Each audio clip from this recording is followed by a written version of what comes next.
You're good to go. All right, call this meeting to order. Finance Committee, July 25th, 2023, 4:32 p.m. Alder Galvin, Alder Burnett, Alder Hutchinson, and Alder Johnson are all present. I entertain a motion to approve the agenda. So moved. Second. A motion by Galvin, a second by Hutchinson. Any discussion? Seeing none, all those in favor say aye. Aye. Opposed, motion carries. Item D, approval of minutes of the June 13th, 2023 meeting. So moved. Second. Motion by Hutchinson, second by Galvin. Any discussion? Seeing none, all those in favor say aye. Aye. Opposed, motion carries. Item E, regular business. Number 1, informational, priority-based budgeting presentation. Is that you, Chief Alts? Yeah, so we have Eric Fabian from Resource X who's on the call, and he's going to be giving a presentation on the program, from the Resource X program and our priority-based budgeting. It's going to focus on our city data and also how it aligns with our strategic initiatives. It's going to provide some data visualizations that we're hoping to use for the public so they get a better understanding of how we spend our funds. And then also provide some opportunities from Resource X, their review of our data. And then just keep in mind, those are not staff recommendations, it's just more of the capabilities of the system. And then we'll also be looking at the program before this budget to hopefully provide some different changes to our budget and hopefully some more opportunities that we can implement for 2024. So Eric, thank you for being here. All right, thank you. So, share the screen here.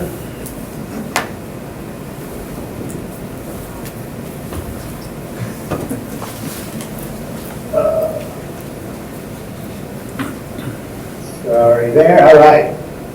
Well, thank you, Finance Committee, for inviting me. Recording in progress. My name is Eric Fabian. I'm Strategic Partnership and Customer Success Director with Resource X, based out of Cleveland, Ohio. So nice to be with some fellow Midwest folks this afternoon, early evening. So we're going to be talking about reframing the decision-making process through priority-based budgeting.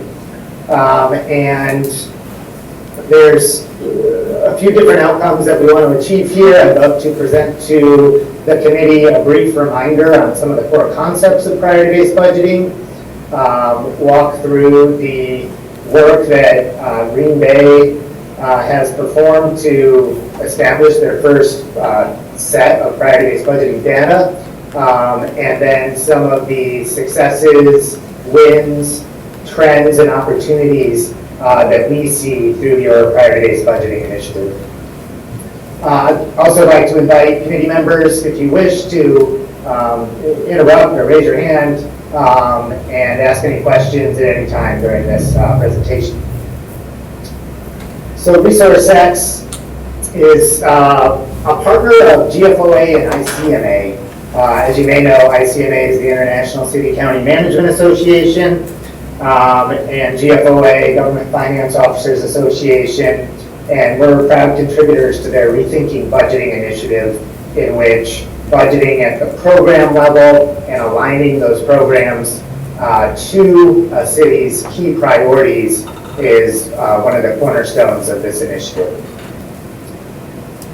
As you may recall, from a line item perspective, it's our belief that it's very challenging to understand how your investment in line items are aligning with the key outcomes and strategies that any city wants to achieve. If we're looking at line items such as maintenance supplies or postage or travel and meals, it's hard to understand if you double that budget, will it make the community safer? Will it make our infrastructure better? Are we improving the economy?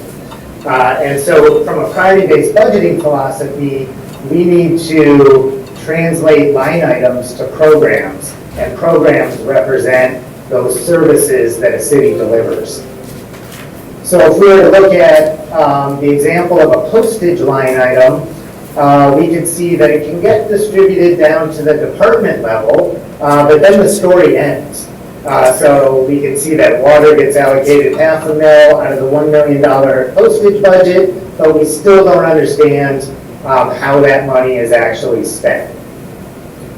From a program perspective, we take the 1 million postage budget, we see it's distributed to water at $500,000, and then we can identify mailing bills is one of the programs, and that's to mail resident notification that they owe their monthly water bill.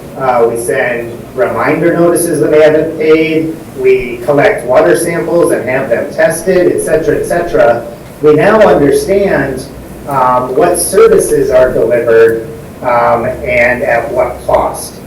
And why that's important is because we also can understand through priority-based budgeting whether mailing bills or performing water sample testing is aligned with any outcomes that you're trying to achieve. And we can also start to look for opportunities around each and every program to perhaps find repurposing opportunities or reimagine how that program may be delivered to have a greater impact on those key strategic outcomes that the city's trying to achieve. So the example in this case is instead of mailing bills to every resident or business owner, perhaps we could go paperless to a segment of the population, save $200,000 on postage, and possibly repurpose or reinvest those monies into higher priority programs. And so what the city has done, and I want to take a moment to thank both this committee for approving this work, and also the leadership of the mayor, and COO Falls, and Finance Director Ellenbecker, and all of the Green Bay employee participants who did the hard work and created this initial priority-based budgeting data set. And how that was performed is starting with the line item budget, which does not go away. It's important, but there's an opportunity to build on it. So we can build on top of a line item budget a program inventory, which represents all the programs and services the city delivers. We can then allocate those line items to each and every program so that we understand the full cost of delivering each program. And then furthermore, we associate metadata to each program, and those are in the form of a basic program attribute. And what those look like is the program mandated? Are we recovering our costs for programs that have a revenue component? What's the reliance on the city to deliver any given program? If you can imagine police services, all residents are reliant on the city to receive that program. If you think about parks maintenance, there's plenty of other private sector landscaping companies that deliver that program as well. We then want to understand each program's impact on the individual strategic priorities and outcomes that the city is trying to achieve, and then finally understand a program's future direction for those programs that aren't demonstrating high alignment towards your strategic priorities. What might be considered to do to change how that program is delivered, or perhaps scale it back because it's not delivering on the outcomes that you're trying to achieve. So as you may recall, this priority-based budgeting initiative was launched in December 2021. Since then, we have developed a complete program inventory, or Green Bay leadership and staff have developed program inventory representing 380 programs across all the city's departments and 71 unique funds. Again, allocated all of those line items to those programs, scored those programs against the basic program attributes, and measured program alignment or lack thereof towards city, community, and governance priorities. And what this has provided the city is the ability to communicate in a language that all staff and city leadership and residents understand, the program level. Again, what do you do? How much does it cost? What's the cost recovery for programs? A full program quartile ranking of all programs most and least aligned to Green Bay key strategies and initiatives, how much the city is investing towards those individual and collective strategies and initiatives, which programs are most highly aligned, and ultimately developing budget proposal opportunity to clearly demonstrate further impact towards Green Bay key strategies and initiatives. Now, I think it's important to just reemphasize that when we're talking about key strategies and initiatives, these are yours. These are Green Bay's strategies and initiatives. So we're measuring all the programs against your key community strategy areas revolving around customer service, 21st century infrastructure, et cetera, and also your governance initiatives, workforce, training and development, fiscal responsibility. These are all developed by Green Bay. And now we're going to transition to what can you learn and glean from this priority-based budgeting program data set. From our data visualization platform within our software, we're able to analyze in a variety of different ways this program data. So as you can see, we can look at every program and its fully loaded cost to deliver that service. And that's both from a personnel and non-personnel perspective. So of this patrol operations cost, we can understand what's labor, what's non-personnel. We can look at, from a cost recovery perspective, which programs that have a revenue component are recovering their costs.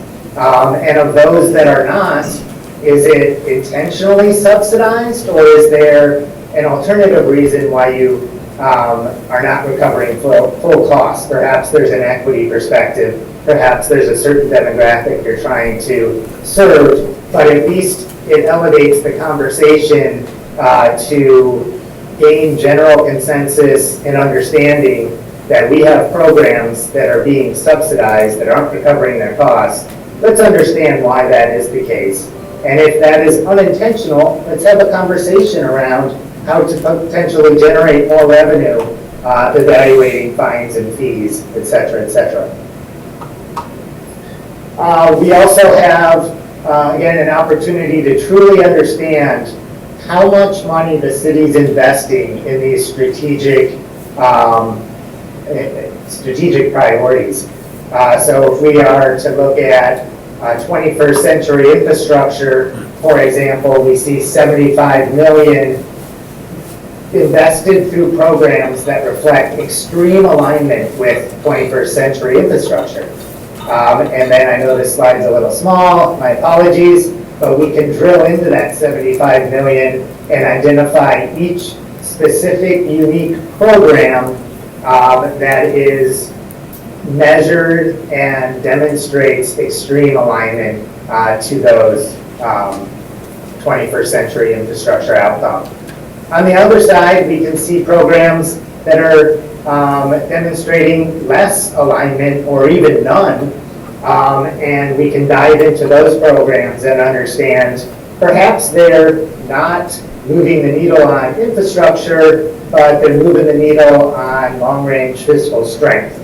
But for those programs that maybe are not demonstrating alignment to any outcomes, we can isolate those and start looking through the data and understanding why it's not relevant and demonstrating impact to these key outcomes, and are there strategies to increase its impact or consider maybe scaling that program back.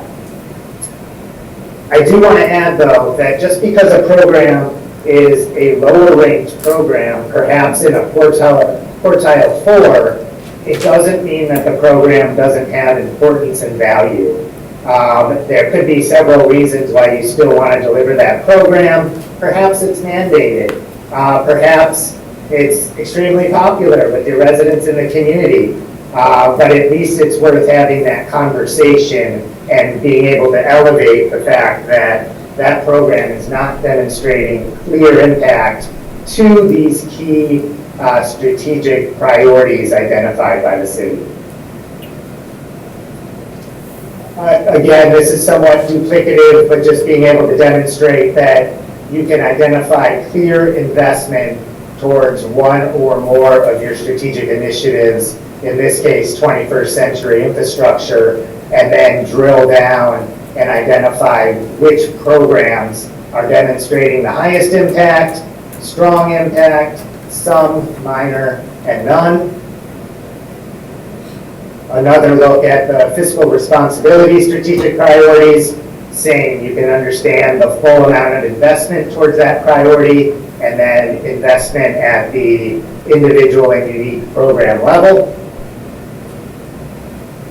If we want to look at the most aligned programs across all city departments, those programs that are demonstrating the most impact towards the largest quantity of strategic initiatives, these are the top 6 in order of cost and investment. Fire and emergency response, patrol, detectives, down to amusement rides and community policing. A lot of public safety, obviously, as you might anticipate, but those are the most aligned programs in the city. And then for any individual program, we can drill down and see the full spectrum of program data. For amusement rides, we have a program description, which department it's in, its overall score and quartile, in this case, most aligned with an 88 score out of 100. We can see that the city is the sole provider. It has a cost recovery component. How do we know that? Because we tallied all of the program's cost from a personnel and non-personnel perspective and revenue, and clearly it's recovering its cost. We can measure the demand and population served and whether it's mandated, and then we can understand ultimately the program alignment towards any of these given Green Bay strategic priorities and at what level. Further on, and I promise I'm almost done, only a few slides left. These are the second quartile 2 out of a total of 4 quartiles, the top 6 more aligned programs. So not most aligned, but still pretty dialed in on what the city's trying to achieve. We got sewer treatment, Bay Beach development, sanitary sewer inspection, workers' comp. So just wanted to isolate those top 6 from a more aligned perspective. And then perhaps it gets a little more surprising. These are what we would call less aligned programs. So the top 6 less aligned programs are design and development of land and facilities, traffic signals, buildings and grounds, litigation support services. And then the final quartile perspective is these are the top 6 least aligned programs. And again, doesn't mean they're bad programs, it just means they have not demonstrated strong alignment towards those key strategic initiatives. There might still be, and likely are, reasons that these programs are still important. And so I know in discussions with staff and leadership that brush yard and garden waste recycling is somewhat of a surprise, given that it seems to be a valued program by residents in the community, but it just wasn't moving the needle on 21st century infrastructure or fiscal health, and then curbside yard and garden waste, utility locates, et cetera, et cetera. And so for those programs that are less and least aligned, there's an opportunity to do what we call program insights, and that's simply to dial in on that program and let's look and see, are there alternative ways to deliver that program so that it has higher impact, or are there other sourcing or efficiency or service level or cost recovery opportunities that we could look at and create program recommendations so that it demonstrates higher impact towards those outcomes you're trying to achieve. Moving into the final stretch, some additional opportunity areas, and I've identified this before, is from a cost recovery perspective. If we're not intentionally subsidizing a program, then let's look at ways to recover more costs. If we are able to isolate certain trends, like we have some significant overtime here, not unlike many municipalities, but let's acknowledge it, understand which programs are driving overtime, and see if there's possibly alternatives or different strategies to minimize overtime, or perhaps we just acknowledge that this is a cost of doing business, and we at least want to capture it and understand it. And then even from the perspective of like a boat dock maintenance, an individual program that's least aligned from a quartiles perspective, doesn't recover costs, demand is flat, is there an opportunity to look at cost recovery to the extent it's allowed? Again, this is not a staff recommendation, this is a Resource X observation, just demonstrating how this data can be used to increase conversations on programmatic opportunity areas. The great news is that the city overall is really demonstrating strong investment and alignment towards those most aligned and more aligned programs. Those programs that are demonstrating alignment across the majority of Green Bay's strategic initiatives. And when we see from a most aligned perspective, there's about a $54 million investment, more aligned, over $100 million investment, and much less in the less aligned and least aligned categories. This is the distribution of investment that you want to see. So great job that you are investing wisely in programs that are moving the needle towards those outcomes the city wants to achieve. And then we also want to see, from a year-on-year perspective, continued investment in those quartile 1 and quartile 2 programs to the extent possible, those that are most and more aligned. And we see from the far left bar the FY22 investment from a quartile perspective, and we see from an FY23 perspective strong additional investment in those programs or new programs that are highly aligned to outcomes the city wants to achieve. Slight additional investment in those quartile 2 programs. We see some additional investment in quartile 3 programs, which still isn't bad. It's not a significant amount of money. And then we see almost flatline investment in those least aligned or quartile 4 programs. Again, this is the trend that we want to see. And Green Bay is demonstrating year-on-year strategic investment in those programs that are moving the needle towards the outcomes the city wants to achieve. Final slide, future opportunities. There's great opportunity to really dial in further on individual programs that may be in those least and less aligned quartiles, and have more comprehensive conversations about what opportunities exist within those programs to do things differently. There's what we call these program insight exercises, similar exploratory exercise to imagine the future of programs. There's opportunities around budget development to embed this type of program data so that decision makers can utilize it to evaluate the merit of those budget proposals.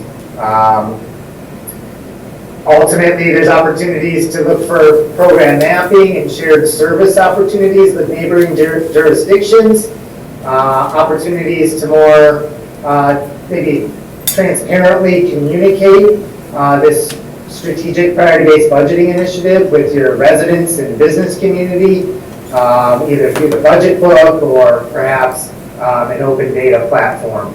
But all in all, the consensus is that the state of the city, from a priority-based budgeting perspective, is strong. You're investing towards those programs that are moving the needle on your strategic initiatives, and we love to see that trend continuing. So thank you very much for your time, and happy to take any questions from the committee.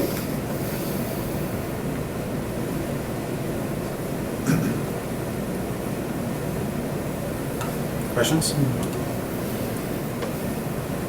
I don't really have a question about the software, but maybe a question for you, Chief Falls. So key strategic priorities have been called out a lot. Yeah. Who sets those? So we had a meeting with the Common Council, I think it was in 2021, where we went over those initiatives and we've kept them the same. So I think who sets those would be the mayor and senior staff, and then we had more of an informational meeting with the Common Council. And now I think with the new term with the mayor, I think we're going to regroup, talk about this again, and probably have another meeting with the Common Council to go over those. Yeah, I think that's important. If you want your council to buy in, which is ultimately the body that has to authorize funding, like, I think they need to be part of the process of creating those priorities, not just, here they are. Yeah. And so, you know, and I mean that as like genuinely, Yes. like good feedback, because I want this system to work, and I think if everyone's bought into it, it'll be that much more effective. Yep, It's I agree. interesting, right? Because you go into corporate America, and it's kind of like the board says this is what we're doing, and the CEO executes it, and government is just different. Yep. So. No, I agree. Yeah. Yeah.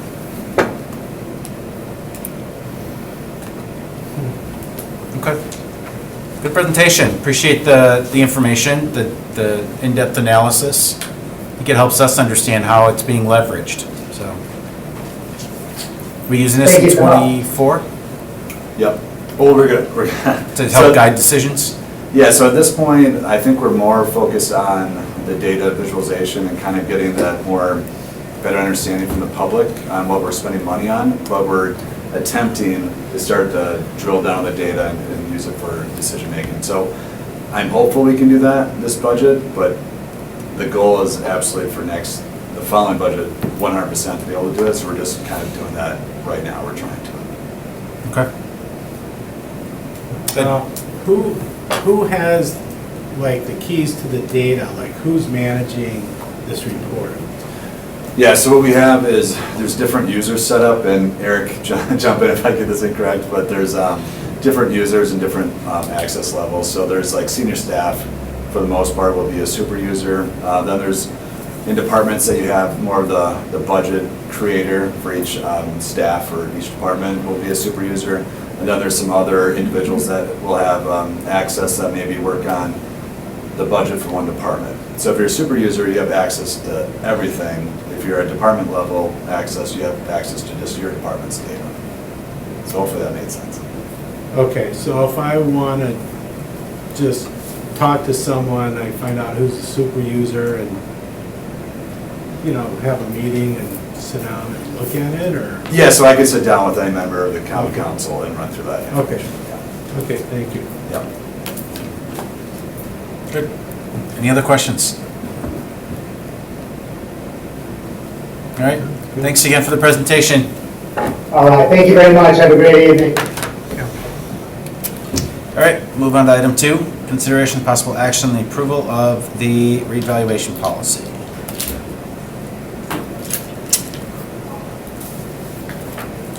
I can speak to it for now. There was some feedback that was sent. This item was referred back a while back to staff to put it in a more formal policy format, to add a few more specifics, maybe when the assessor is going to bring it back to council, maybe on a regular annual basis, so that the council can help make some decisions on when the next reval is. Unfortunately, our assessor is on vacation today. We also had our assistant attorney help draft the policy. So at And this this was- point, a draft is in front of you. This was related to that communication that I had previously submitted, right? And then Correct. we talked about the policy versus ordinance and. Correct, we Okay. decided that, we decided that we would just make a little more stringent policy And that if the council then would be able to see it on an annual basis, they can help make a decision whether or not to move forward with it. Right. You know, guideline is we're planning to do it every 5 years, but at least if the council decided to change that timeline, they would have that opportunity. So this is the one area where I got hung up, and maybe you could help clarify for me. It indicates in here Wisconsin state statutes requires a taxation district assess property at full value at least once in every 5-year period. So it's saying Wisconsin statute requires it, but we went 17 years. What am I missing there? Can you help answer that, Lynn? I think we were out of compliance for an extended period of time, but I don't have the historical knowledge there. But Okay. I believe that's the 12 case years. in what we're trying to correct going forward. Give or take. But your assessor is not gonna say we've ever been out of compliance. The state has never sent us a message saying that we are out of compliance under that 10% in the last 18 years. Okay. We went out of compliance about 3 years ago, the 10 over, and because that specification. The 10 over and 10 under, so we've always stayed within that 10%. So I'm not exactly sure how to answer the portion above that, but we've always stayed within the 10, and we've never had because what will happen for the assessor is that after 3 years, if you do not stay within that 10%, the state will come in and they will do your evaluation for you, and then they will charge you.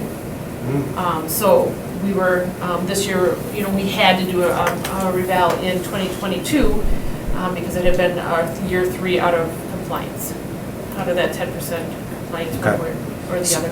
So really what this is going to do here is adopting the policy will require that a report come before council once a year, and then we will make a decision if we want to initiate a revaluation sooner. Otherwise, the expectation is that it will be done minimally every 5 years. Correct. Okay? And Alder Johnson, to correct my response, it would be possible for the city to remain in compliance for 17 years. You could go 17 years without a revaluation. Then why does it say that it requires the taxation districts to do it every 5-year period? No, that's just, it requires it to be at full value at least once every 5 years. Doesn't require you to complete a revaluation, just requires Got it. to be Okay. at full value. I'm sorry, I misinterpreted your question before. No, and actually, as you talked it out loud, I recollect. Okay.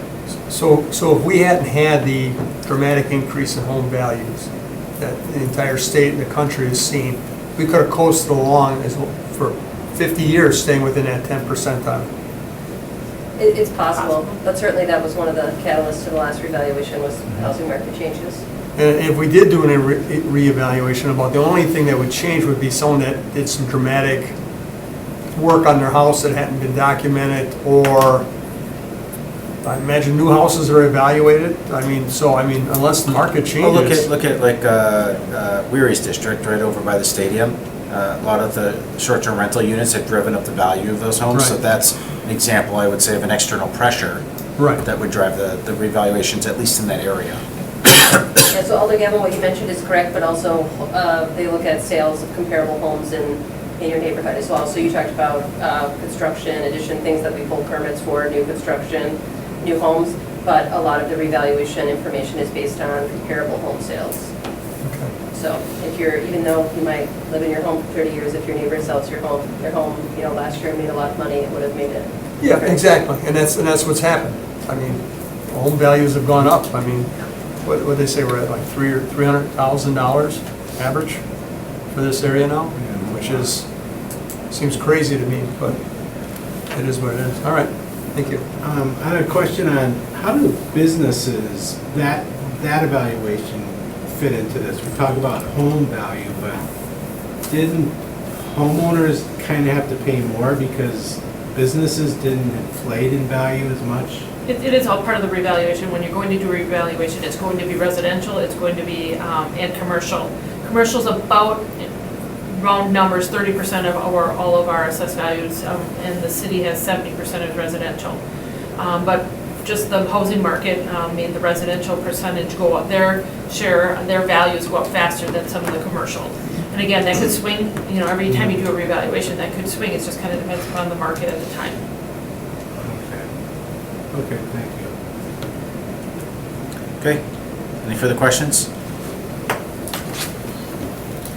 Do we have to act on this? Yeah, we need to approve or not approve. Motion to approve. Second? Okay, we have a motion by Galvin, a second by Hutchison. Any further discussion? Seeing none, all those in favor say aye. Aye. Opposed, motion carries. Item 3, consideration of possible action on the approval to order a shared police and fire command vehicle and paying for future bonding due to long lead times. Chief Knott, I assume you're here for this? Sure, thank you. Or I see Commander Works here as Yeah, well. we're actually both here, so. All right. No, we appreciate the consideration. Like I said, this is anticipation of the 2025 capital plan that we had in place to replace both of our vehicles. We've been working with a vendor. We realized that their costs have gone up drastically over the past few years to the tune of 50%. So How much? 50%. Okay. So really significant numbers, and we looked at initially each getting a vehicle, but we realized that there were some cost savings if we did share. So the cost of this vehicle is very expensive, but it provides a lot of capability that will really serve us well into the future. Bringing it before council now is anticipation of the draft coming. This will be a key asset for us to have at that event, and provide us that long-term approach to a unified command, and that's really what we're going for. The two vehicles provide kind of a lack of communication, if you will, between law enforcement and police teams, police and fire teams. This vehicle will provide us that coordination and that capacity of some surge capacity, increased capacity for communications, and then robust data sets available for us to operate in those environments. So, like I said, some of the specifications are in there. We provide some additional information also, and we're happy to answer any questions that you may have. Other than the draft, what else do you use this for? So this would be used for us for large-scale incidents, and then for police to communicate on their issues. We use it for a lot of all the marathons, the large special events, 4th of July, all SWAT call-outs, dive call-outs, where it's going to be a long operational period. The current command post that we have has exceeded its lifespan, and it's costing us more than it is worth. So we are ready to retire that vehicle and partner with the fire department, because we do use that command post quite frequently with all those call-outs. Like I said, those large-scale events, we're both at those, so marathons or, Bell and Run was just an example of that too, and we all crowded into our vehicle, our current vehicle, that is just grossly inadequate for what we're trying to do. So this would put all of our teams in together. We reached out to all the department heads also to see that, just kind of laying out if this would meet any needs, like public works and water and all of the above. So we do have a wide-scale disaster too. This is where this would really shine. They have something that impact our infrastructure or any of our critical infrastructure systems. This would be a vehicle that would really be able to set up and take over a lot of our general day-to-day operations too. So What's, in order for you to place the order, do you just need a PO? When is payment due? Can we do this in 25, the bond? probably late 24 might be more ideal. And we'll have a better idea on that probably in a few months. Well, we're gonna be taking up 24 bonding here in November. Yeah. And the reason I bring it up is I think there's gonna be probably a number of bonding requests that are a little out of the ordinary, trying to prepare our city. Right. And to me, if it's at all possible to negotiate that in a purchase agreement, that it'll be bonded in, 25, which means, Diana, just thinking about timing, we pulled that November 24. So like how long for the funds to be available? Well, we have two options. One, if we were to bond, actually in the end of 2024, it would probably take till January or February probably to have the money, if we were going to go through the bonding process until spring of 25. The other option is you also can have this resolution that allows you to purchase the items and pay for the items prior to bonding. And that is something that has been pre-approved. And so we could do that through the whole bonding process to get approval if we had to pay for it sooner. Kind of like a short-term note, basically? Yeah, correct. Yeah. Or okay. pull from fund balance for the short period timeline until we would get the money through the bonding. Okay, so notwithstanding any other discussion points other members of the committee had, we could, in theory, in our motion, designate this for the 2025 bond. And then you will figure out behind the scenes how to make that cash available for payment. Yes, when and it's due. if that absolutely doesn't work, then it probably, I would have to be coming back to you, right? Sure. Yeah. Okay. Yeah, How old is the current police vehicle? The current one, I don't know the exact age. We bought it used from the police department in Virginia. We've had that all of probably 8 to 10 years. That current command post I would see is probably at the 2-year mark, 2004, 2005. That's an estimate of where we're at. All right, now, how old is the fire? And I'm You don't sorry, know. I don't have that, but I'll get it to you today. All right. How long are we planning on having this vehicle around at $1.5 million? I would say, I mean, we would defer to the manufacturer's life expectancy on that, but, you know, given the fact that we've had the current command post close to 20 years, this is probably a 20-year vehicle, all of that. Yeah, I would agree. And we're making it really, you know, future-proof, if you will, because one of the biggest things that we see is the technology that would fail. So this has ability, we're not, you know, we're able to change out technology and retool the vehicle, if you will, too. And the ancillary equipment, I guess, is going to be what, radios, things like that? Correct. Monitors, computers, all that kind of stuff. Who's going to do that installation? Our people or the manufacturer? That's included in the manufacturer's price. So we just buy the So materials? we buy it, we ship it to them Okay. in Burlington, Wisconsin, and they install it. All right. And for Director Ellenbecker, how long would we bond for something like this?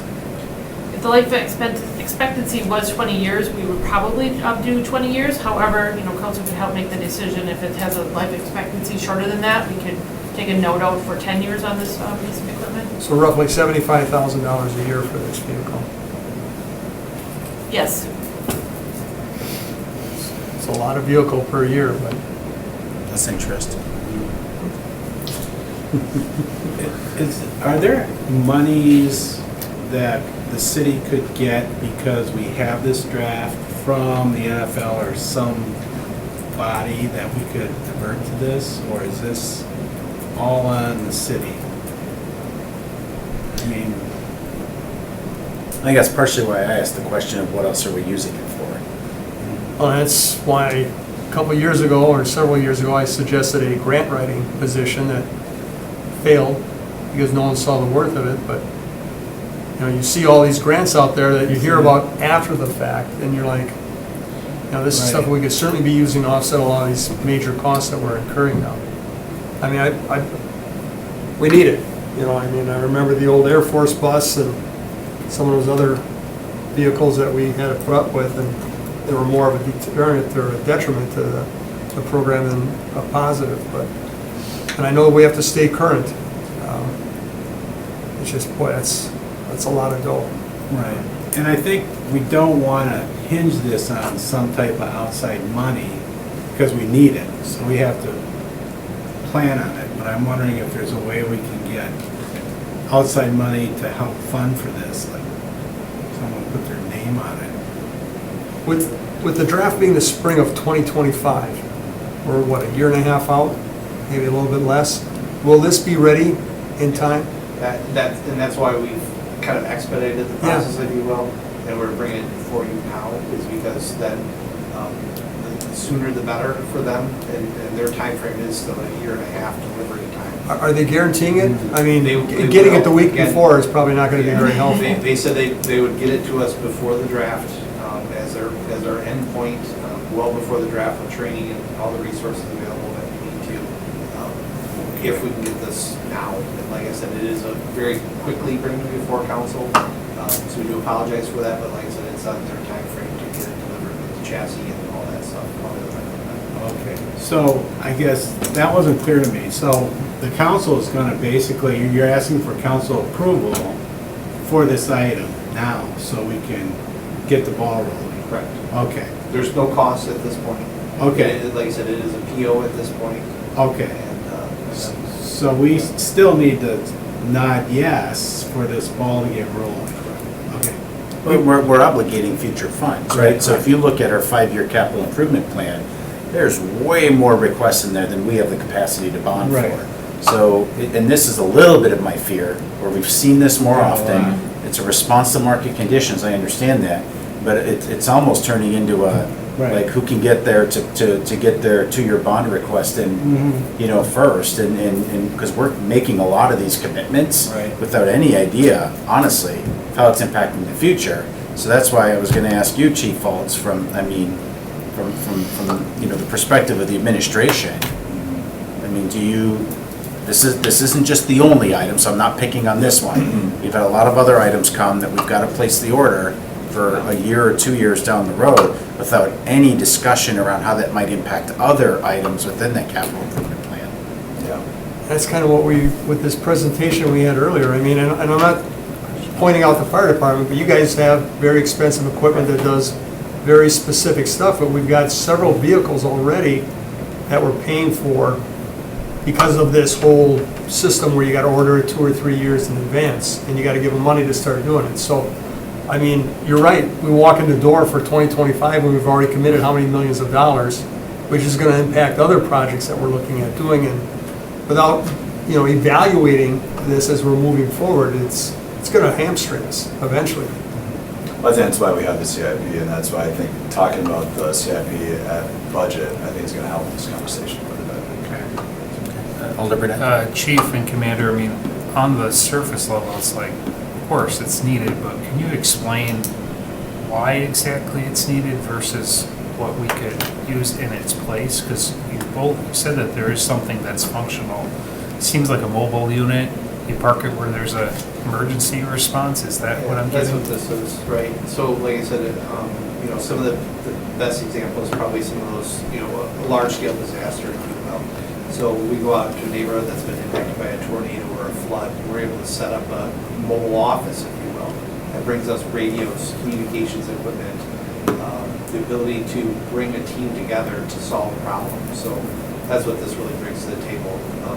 You know what, it's nothing we can really replicate in the field, because it takes all those other components out of it. You know, it gives you an office, basically, wherever your office needs to be. So I think that's the big part of what this really brings. Currently, the fire department has one? We have a absolutely inadequate vehicle that is not suitable for both of us to, we had, you know, if we have 5 people in there, it's too crowded, and it does not meet our expectations that it meets. How often is it mobilized? It's probably mobilized less than it should be, because it doesn't really work well. There's no communicate there, there's no computer systems installed in there, there's archaic monitors. Radio systems work, but again, there's very limited availability of it. There's not much space either. It's you know, it's probably a third of the size of what this vehicle would be, and it does not meet the needs. So if this was purchased, and a couple years from now, how often would you anticipate it being activated in the future? Sure. Just, again, like this week, it would be out at the building collapse that we had. You know, again, there we have resources from the city, from contractors, owners, insurance, to, again, bring all those people together instead of standing out in the street. We bring them into this vehicle, and we can all make decisions. And so I think we would use this at all of our large special events citywide that would be used in conjunction with police and fire. You know, probably, I'd say 20 times a year for large-scale incidents for us, and then probably a similar to more number for the police. So police would probably use it again for all the specialty unit call-outs. The way we look at it is we have to constantly plan for like a continuity of operations. Whether it's natural disaster, something big that happens in the city, we have to be able to operate in unified command with the fire department in a mobile fashion. Right now, we have a big RV, which is our command post that we bought from a department in Virginia, and conservatively, I would say we're probably spending $30,000 or more in repairs of that every year. And we have made the determination that that vehicle repairs exceed the life of what that vehicle should be, because you're paying more money into it than what it's worth. So right now it's in the repair shop. Power steering is going to cost us between probably 17 and 20 grand to repair, because it's just old, it just gets worn out. And that was just one repair, and there's other repairs that we put into that that we need. We use it more probably more day-to-day operations. And for example, a large-scale incident, a shooting, a SWAT call-out, that's going to be long operationally, multi-hours to do that, in which we use that, I would say, once a month at least, minimum, to give you some perspective. I know that's 12 times a year, in addition to all the specialty, the marathons, the half marathons, 4th of July. I'm missing anything, but Probably 4 or 5 times a month yeah. on average. I mean, if you ever drive by the police department, it's parked on Jefferson Street. Great. Thank you for that, Commander. Chief, when there's a tragedy or some sort of disaster and it requires a response, usually sometimes there's higher levels of government, whether it be the county, the state, other agencies that can come in and might take control of the situation. I mean, could you anticipate that if that does happen, that those responding agencies that have a little maybe higher authority in that disaster would provide this sort of vehicle? All of those agencies that will come in, like you mentioned, will not ever take over our incident. The incidents start local and stay local, so they'll come in as supporting agents. My experiences that I've seen is they would come into our command vehicles and not bring resources like that. So, I mean, they have that potential to, but again, most of the time they're gonna come in and support us, they're never gonna take over, so they would come help provide additional resources, additional financing would be a big part too, to help us pay for those large scale incidents, but they're never gonna come over and they're never going to take over or provide infrastructure for us to operate in. Thank you for clarifying that. 2 other questions. Shoot, I just lost my train of thought. Come back to me if it's, just totally forgot what I was going to say. If something ever happened at Brown County Dispatch Center, would this vehicle be able to supplant that and take care of emergency services until it can come back up and get running? It would have the capability to have dispatchers operate out of this, yes. As far as like how their communications would be able to translate over, we'd have to work logistically and moving 911 lines and all of the above, but this does provide some of those capabilities, yes. And there are alternative sites already designated if that were to happen, that they have prepared for and trained for. You mean, so we wouldn't need this command vehicle necessarily? Well, I mean, yes, it would, the additional sites that they have prepared for and trained for would have to go down before we use that vehicle. Okay. It looks to me from the schematics drawing, you could see 12 people at desks, and then it looks like there's another area or a couple areas for briefings. So it can hold a lot more people currently than either of your vehicles, is that correct? Correct. Okay. Could we sell the fire department vehicle? Yes. We're looking at, our plan right now is to maintain that until this comes into Right. place. And then we've talked about transitioning over either to our drone team, in partnership with the police, or perhaps actually use it for our fire investigators. I don't think that's going to be, so what we proposed was keep it for at least a year, and then assess the value of it, and then sell it, and then use that money for this. And I imagine, I can't read all the things on the schematic, Yeah. but you got storage all over the exterior of it? Correct, there's some storage underneath them. All right, thank you. Burnett? 2 other questions, and they're kind of related. Obviously, this is police and fire, Green Bay. Green Bay Metro includes Bellevue and Alloway. Could you anticipate this being mobilized in one of those municipalities? Sure, that would be, is part of our responsibility, so yes, if we needed to, it could be Right. mobilized as part of our current operations there. Is that, I'm not too familiar with the funding model for that merger, the Sure. consolidation of the departments. Would those municipalities be responsible for contributing towards this cost? Again, what they contract with us to provide this type of service, so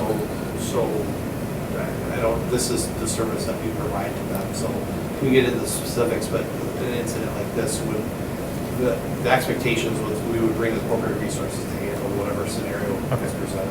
Fair enough. County, county has emergency management. Are you aware of the sheriff's department or emergency management of the county looking into this? Is this something that level of government And the sheriff has. The sheriff's department has a command post. It's a, I mean, the best way I can describe it, it's an RV that they pull behind a truck that they outfitted as a command post. Why don't we do that? I don't recommend that. Okay, fair enough. I was just joking, by the way, but, okay, thanks, guys. Where's this new vehicle gonna be kept? It'll be at one of our fire stations. Inside of it? Correct. Who's got room right now? I thought you guys were kind of full. We are full. Station 4 would be our ideal spot. Then we would look to make sure this will be inside. What vehicle gets moved outside? We'll have to plan. So we're working with Public Works and some off-site storage. You know, we have our off-site storage facility. We look at putting some reserve apparatus into that. Okay. All right.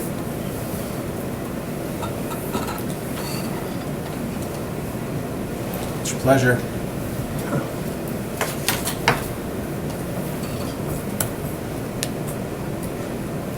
We need it. I mean, it's necessary. I just feel like we're painting ourselves into a corner financially. And I just hope at budget time, use this program we're talking about, it can kind of help us get focused, but right now I just see problems down the road, but you know, if you need it, you need it. And I've seen what happens when we use tired, old, worn out equipment that's not really meant for what it's being used for, and that could lead to a disaster too. And it could cost us dearly, so I'm gonna make a motion to approve. Second. Any further discussion? Well, I mean, we can use it, we need it, we can make an argument. I'm concerned about the costs, especially, was this, Diane, Director Ellen Becker, was this in the CIP plan? Yes, both for 2025, both the police had one in there. I think they had asked for 750,000, and then fire had also in 2025 had a little over 600,000. So they had two vehicles in there. But I remember those were probably pricing from about a year ago, right? Because as we've noticed, every piece of equipment's gone up more. So there was in 2025, both items were in there. So it's been on our radar. It It's has not been. like Yeah, it's this was coming way out of the- before any big event like a draft was going to be coming around. You know, one thing, and this is one of the other questions I had, where I'm conflicted, is that draft, awesome. Love that the draft is coming to Green Bay, good for tourism, all that. But again, there's these hidden costs that some people in the public who may not be in this room and not have access to these conversations or view the conversations could deduce that, oh, here you go, the Packers are coming with the draft and now we have to, I mean, what's your response to that? Well, this was in our plans. Like I said, I believe that we were each purchased our own vehicles, it'd be well over $2 million. The draft was a stimulus to move at this speed, because we would probably add the ask later this year or next year for the ask with an anticipated still of 25 or 26 delivery. So the vehicle itself would be coming, or we would have been separated and not saved money, and perhaps then the cost would be well over 50% mark we're seeing now from our estimates that we had before. So regardless of the draft, this is the vehicle that we need. The draft gave us stimulus to move it, expedite it along the process. I'd have to say too, I mean, looking at the calls, and I can't say so much for fire. I mean, I've been at fire scenes, but I've been at police scenes more. When you see officers coming in out of the cold and there's nowhere to go, because we've got a vehicle that sounds like if we had a new vehicle today, you guys would dump this other one in a junkyard pretty quick. Trying to sell it, Bill. I don't think we're gonna try and sell that, are we? No, we're trying to sell it. We're going to repair it. We're going to sell it. We're going to put it on the city auction. What, to Russia? No, don't. Jeez. But, I don't know who'd buy it. I don't know who would buy it after what you've just said about Don't it. leave with that, guys. But it's just, I don't like the cost, but this is coming, it's necessary. When you see personnel either working a 4th of July thing, or you've got a homicide scene out in bitter cold weather, or a SWAT call, or you've got a fire call, I mean, you have to have the right equipment there to be able to allow them to do their job to the best of their abilities. And if you don't have it, you're putting them at risk, I think. And I think we're putting the community at risk by that. So, yeah, this is kind of a bitter pill to swallow, but swallow it we must. I mean, in the meantime, if we can start looking for other revenue sources even to offset it, that would be great. You know, every dollar counts, so I would encourage staff to really start looking to see what's out there. And see if we can offset this cost by any means possible. All right, so we have a motion to approve. Is that, you said that was for the 2025 bond request, Yes. right? I thought I heard that. Yeah, Yeah. exactly. Any further discussion? Seeing none, all those in favor say aye. Aye. Opposed? Motion carries. What the heck item are we on? Item 4. Consideration with possible action to approve the contract for translation service with Visual Communication Services up to $75,000 using the American Rescue Plan Act grant. Staff? Or any questions? No questions. Yeah. Yeah. My only question is, we're paying for this with ARPA money. And this is good for 3 years? This contract? Yes. Okay. So at the end of 3 years, are we looking probably to renew it? Well, I do know that at some point, the majority of the documents should be translated, Okay. right? Right, there's a long list of the documents that they want to translate, so the majority of them will be translated. Of course, you're gonna have future Sure, but this documents. is something we may not need. This is kind of then. a catch-up thing, right. Okay. I like that as a one-time use thing, because again, we got a lot of ARPA money here yet, and if it's for one-time use things, that's great, but if it's not, then at the end of 3 years, where do we come up with another, well, it's gonna be more than $70,000 at that time, so. I do have a procurement manager on the line who had worked with our clerk on this item, so Tom, at any point, if you want to step in, if you want to, And- you could also ask him some questions. Yeah, real quickly, just a reminder, the ARPA allocation has already been authorized, Yeah. Oh, right? yeah. So this is just letting the contract to actually provide the service. Right, So, absolutely. okay, just Yeah, so everyone's clear. Yeah, I'm not looking at that, I'm just saying that, you know, one-time use, that looks good for us. Yep, okay. Alder Burnett? Probably the procurement manager answers, Director Ellenbecker. I think this passed council unanimously. I spoke in favor of it. Makes sense. Regarding the bidding process, how much ARPA did we designate? Was it the full 175,000 to 100,000? For translation Yeah. in total, and it was 100,000. Okay. And then through, and Tom, the procurement manager could speak to this, but at this point, it is roughly being estimated 25,000 for more of a service, ongoing service for translation for as needed, more of an audio, I think, and then 75,000 here for translating documents. But Tom, I'm actually gonna let you speak and help answer that question. Yeah, that's correct. It's 75,000 for the document translation and then 25,000 for language line. That is the translation service that fire and police are currently using. So we're going to utilize that contract, and that'll be for media services, phone apps, different things like that for translation. So there's 100K there now. Right. Thank you for that, Tom. Was it a competitive bid? So usually when we see these, we see what the bidding organizations came in at. Yeah, the 75,000, we went off a contract, and that was, we did a search and found, pull that, I'll give you the right information.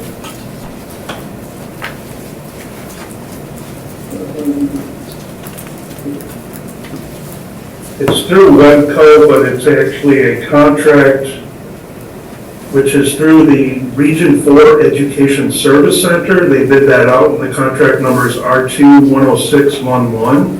So we're piggybacking on that contract to the state of Texas, and that's Webco is the name of the company. So that's a bid out document contract that we're actually piggybacking on. Okay. Normally, I don't know your world as much as perhaps some other people do, but Usually in the agenda for the meeting, we have what those other contracted bids or dollar amounts came back at. Is this a little different that we're not seeing that, or maybe I'm overlooking? Are you talking about the detail or the request? The details. I think, Tom, at this point, the city did not go out for its own bid at this point. We piggyback off of somebody else's bid, so then they determined that that was the lowest vendor.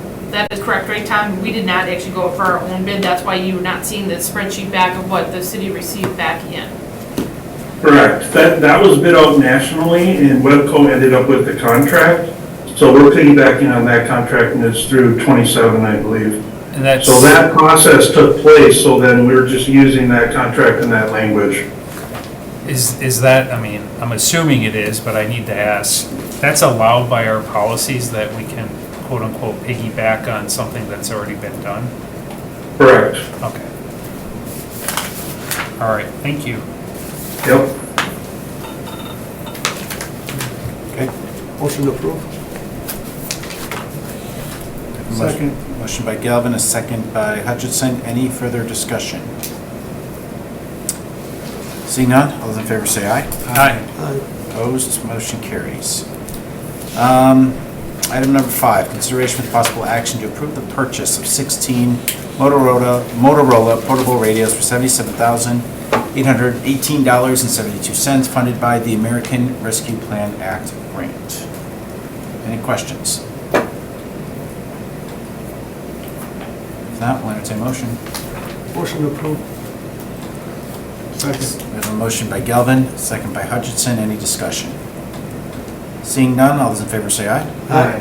Opposed, motion carries. Item 6, consideration with possible action for the purchase of 3 2024 Chevrolet Silverado trucks from Napleton Chevrolet Columbus for $139,284 funded by 2023 bonded dollars. Questions? Yes. Alder Galvin. I thought we were leasing vehicles. This is for a department, I believe this is for the fire department, and at some point, they had not jumped on board as being, they were never part of the original discussion for lease vehicles. However, during this process, we had already approved the dollars for these 3 vehicles, and then we went out to make a comparison of whether we should purchase or lease. And we put them side by side, but at this point, the dollars were already, we already had agreed to, and we were bonding the dollars. So we can't use these bonded dollars now to pay for a leased vehicle.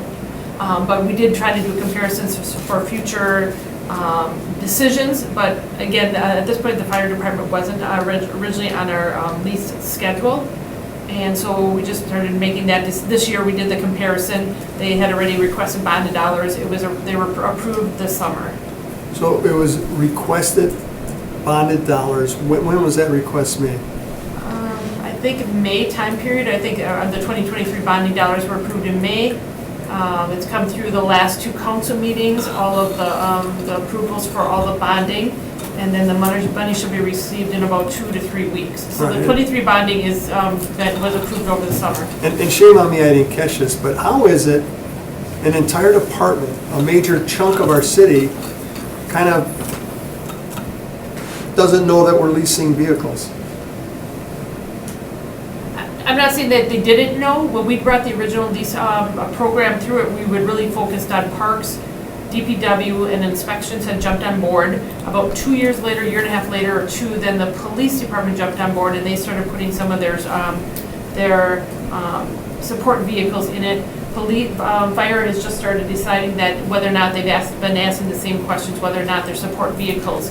In most cases, the fire department support vehicles were newer than a lot of the other departments. True. So that is part of the reason why they weren't in the original batch.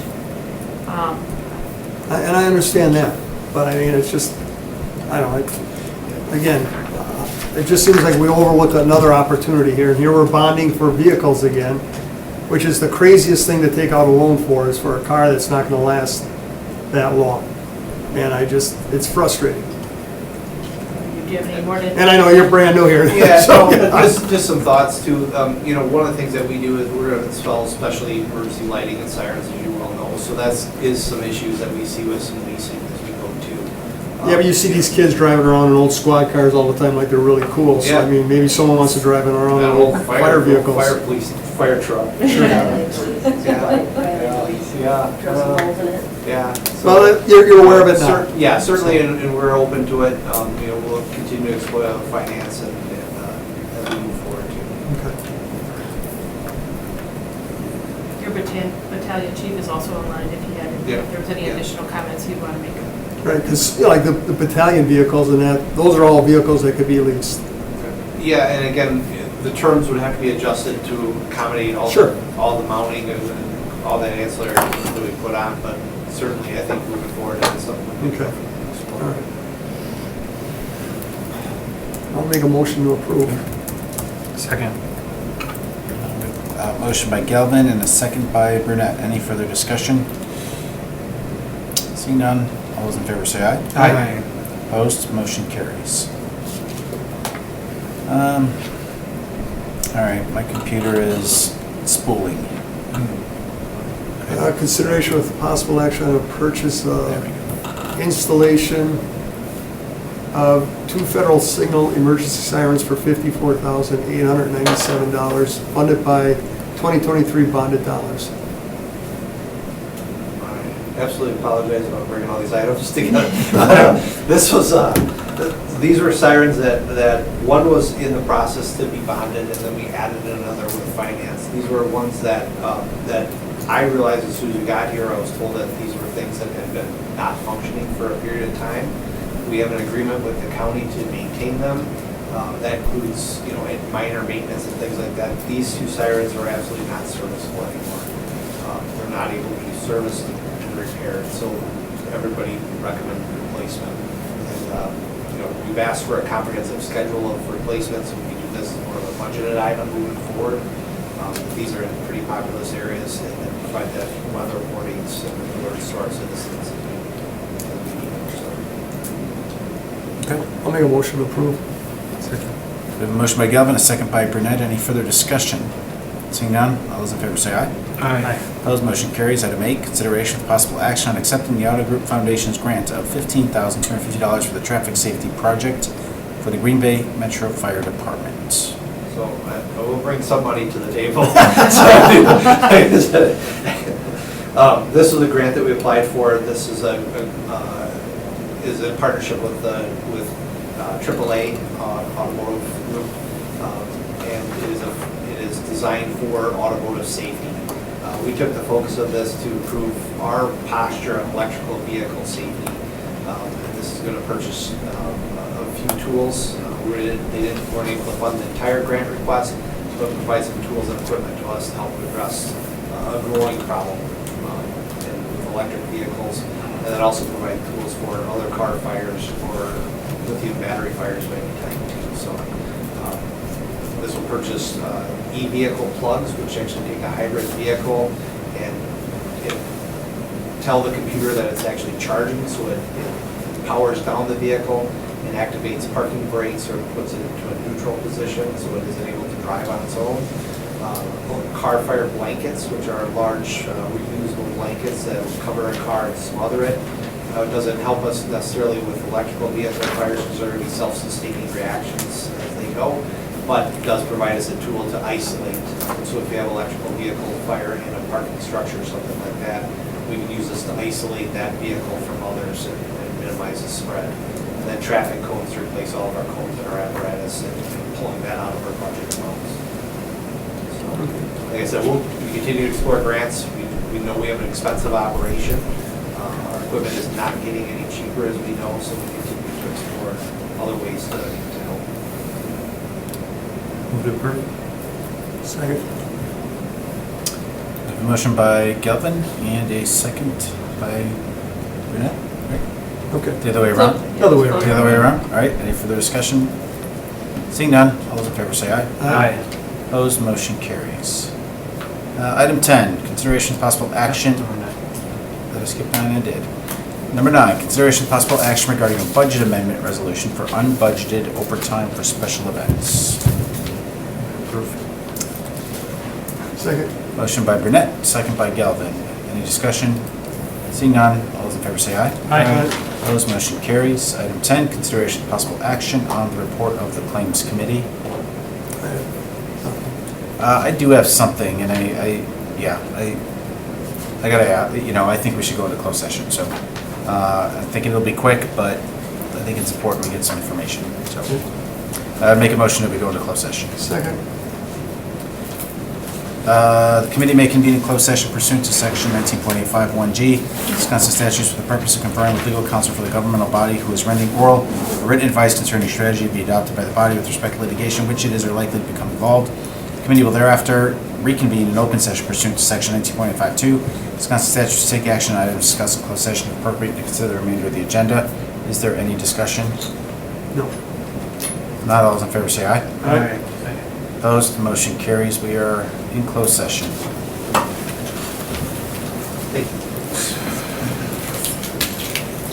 Just approve or deny. Yeah.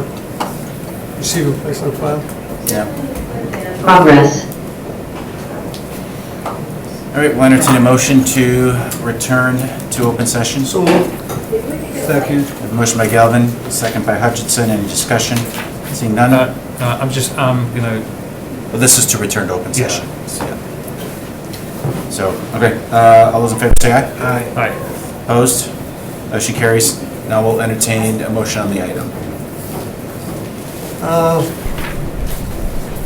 Receive and place on file. Yep. We have a motion by Galvin, Second. second by Hutchinson. I'm just gonna sign the err on the side of caution, just abstain for this. Okay. All right, any other discussion? Seeing none, all those in favor say aye. Aye. Opposed, motion carries, 301. F, informational, number 1, 23 contingency account is $244,643.36. Next Finance Committee meeting will be held on August 15th, 2023 at 4:30 PM. Motion adjourned. Motion to adjourn by Galvin, second by Brunette. All those in favor say aye. Aye. Opposed, motion carries. I'll be back.